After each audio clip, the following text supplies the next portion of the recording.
இராணுவத்திற்கான ஒரு பதவி ஒரு ஓய்வூதிய திட்டத்தில் உள்ள முரண்பாடுகளை நீக்காமல் அதனை மத்திய அரசு நடைமுறைப்படுத்தியதற்கு எதிர்ப்பு தெரிவித்து முன்னாள் ராணுவ வீரர்கள் தங்களுக்கு வழங்கப்பட்ட பதக்கங்களை திருப்பி அளிக்கும் போராட்டத்தை இன்று தொடங்கினர்.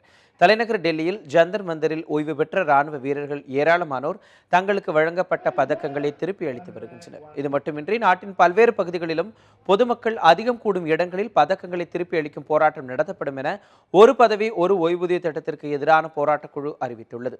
மத்திய அரசின் ஒரு பதவி ஒரு ஓய்வூதிய திட்டத்திற்கு முன்னாள் ராணுவ வீரர்கள் எதிர்ப்பு தெரிவித்து விழிப்புணர்வை ஏற்படுத்த வேண்டும் என்பதற்காகவே பொதுமக்கள் கூடும் இடங்களில் பதக்கங்களை திருப்பி அளிக்கும் போராட்டத்தை நடத்துவதாகவும் போராட்டக் குழுவினர் தெரிவித்துள்ளனர்.